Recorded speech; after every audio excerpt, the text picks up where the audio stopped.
And even like little things like not doing the dishes, or, you know, for punishments we'd have to do push-ups and stance for hours.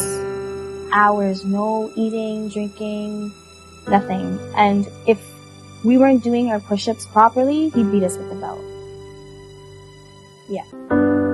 He was always really like friendly with, like, maybe a little bit too friendly with me. But I didn't know that that's what was happening at the time. So I was kind of going along with it. And then things started getting a little bit more weird. And it just kept escalating from there. And I didn't know who to tell. I was actually kind of afraid to tell my mom. We would watch movies together, and he would just kind of like rub my legs and stuff. And I'm thinking like, okay, because I never really, like, I thought that's what, you know, you're doing. But then it just kind of got into like areas that weren't appropriate. I remember him like he would give me like piggyback rides and stuff like that, and he would put my feet in his pants, and he would just like pretend like he's playing with me and we're having fun, but my feet are in his pants. I brought her into my room and I sat her down and I said, "Auntie, this stuff is happening to me with my uncle." And she couldn't believe it. She was like, "Are you sure?" Like, she was like, "Are you sure?" I'm like, "Yes." I don't understand how adults don't listen to children. I just don't get it. Like, how can a child lie about something like that? I remember him grabbing me by my shirt and like hitting me, kicking me, and like ended up, because he wanted to pull me up, he ended up like ripping off my shirt. So I was there in like a little ball on the floor, and he was just kicking me. I didn't know what to do. I remember this pain being so hurtful that just cutting myself a little bit took away that pain, took away the emotional pain, because the emotional pain it hurt too much. That cutting yourself kind of takes that pain away a little bit more, because you're focused on something else, on another kind of pain, a physical pain. If I could tell you that there is a time where I did so much drugs, I stayed up for 6 days, no food, no water. 6 days. I should have died. I should have overdosed.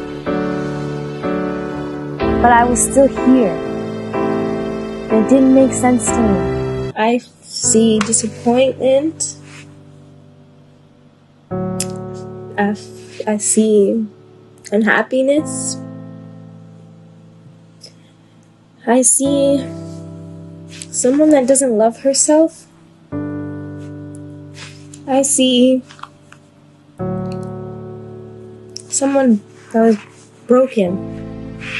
If I could tell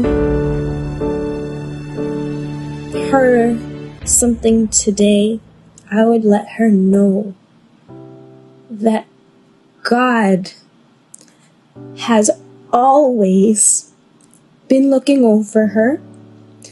God has always loved her.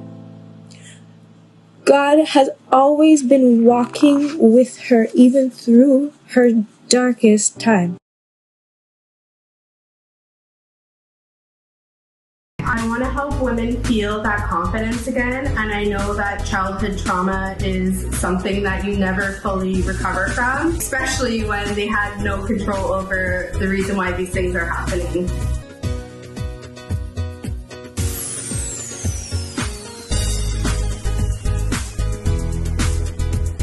I had so much fun this morning glamming this beautiful girl and being a part of the reason why a little piece of her confidence came back, and it was just beautiful seeing the crown be put on her head and her glowing from the inside out, and all of us feeling that beautiful positive spirit she has.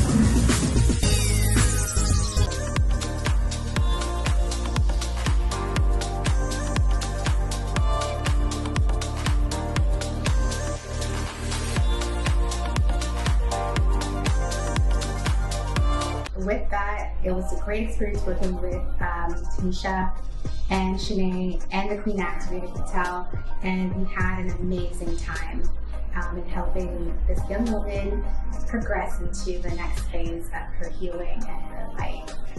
Through this experience, I feel free.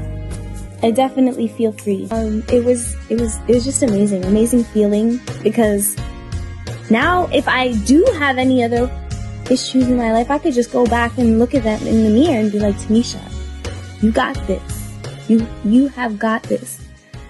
And I just want every other woman out there to let them know that they have got this.